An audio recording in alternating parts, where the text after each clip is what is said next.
भारत में अब वो अपराध जो पहले मामूली लगते थे, अब और भी खतरनाक हो गए हैं। नए क्रिमिनल कानूनों ने ऐसे बदलाव किए हैं कि अब छोटी गलती भी आपको सीधा जेल में पहुंचा सकती है। सिर्फ जुराब चोरी करने पर भी आपको 3 साल की सजा हो सकती है। और अगर आप किसी को सोशल मीडिया पर ट्रोल करते हैं, तो अब वो भी गंभीर अपराध माना जाएगा। पहले जहां सिर्फ गंभीर अपराधों पर सख्त सजा होती थी, अब सरकार ने कानूनों को इतना कड़ा कर दिया है कि छोटी से छोटी गलती भी आपको कोर्ट कचहरी के चक्कर में फंसा सकती है। मान लीजिए आपने अपने दोस्त के साथ मजाक में झगड़ा किया और हाथापाई हो गई, तो अब यह पहले की तरह साधारण मारपीट नहीं मानी जाएगी, बल्कि नए कानून के तहत इसे एक गंभीर अपराध समझा जाएगा और आपको सीधा जेल भेजा जा सकता है। सबसे खतरनाक बदलाव साइबर अपराधों में हुआ है। पहले ऑनलाइन फ्रॉड, साइबर स्टॉकिंग या ट्रोलिंग के मामलों में पुलिस अक्सर गंभीरता नहीं दिखाती थी, लेकिन अब अगर आपने किसी को ऑनलाइन परेशान किया तो आपको भारी जुर्माना और सजा दोनों का सामना करना पड़ सकता है। यहाँ तक कि किसी को गलत नाम से बुलाने पर भी आप पर मानहानि का केस हो सकता है और आपको जेल की हवा खानी पड़ सकती है।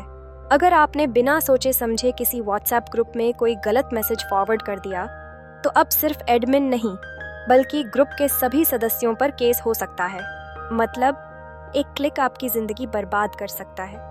और अगर किसी ने आपके नाम से फेक अकाउंट बना लिया और उससे कोई गैरकानूनी काम कर दिया, तो आपको खुद पुलिस को सबूत देना पड़ेगा कि आप निर्दोष हैं, वरना जेल पक्की। सबसे ज्यादा बदलाव सड़क पर होने वाले अपराधों में आया है।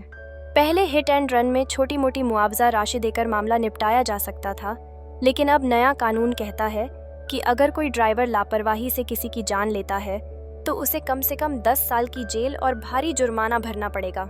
नए कानूनों ने घरेलू हिंसा और महिलाओं के खिलाफ अपराधों को भी और सख्त बना दिया है। अब अगर कोई पति पत्नी पर चिल्लाता भी है और मानसिक उत्पीड़न साबित हो गया, तो उसे जेल जाना पड़ सकता है। और अगर किसी ने किसी लड़की को सड़क पर घूरकर देखा और उसने शिकायत कर दी, तो पुलिस तुरंत एक्शन ले सकती है। इतना ही नहीं, अगर आप किसी पुलिस वाले से बहस कर लेते हैं या सरकारी काम में दखल देते हैं, तो यह अब बड़ा अपराध माना जाएगा। मतलब अगर आप किसी सरकारी अफसर से ऊंची आवाज में बात करते हैं, तो वो आपको जेल भिजवा सकता है। नए क्रिमिनल कानूनों के आने के बाद सबसे बड़ा सवाल यह है कि क्या ये आम जनता को सुरक्षा देंगे या फिर सिस्टम को लोगों को फंसाने का नया हथियार बन जाएंगे।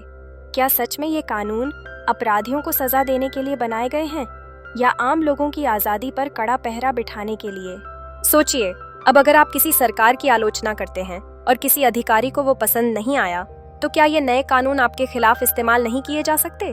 कहीं ऐसा तो नहीं कि अब कानून की आड़ में डर का ऐसा माहौल बना दिया जाएगा कि लोग बोलने से पहले भी 100 बार सोचेंगे।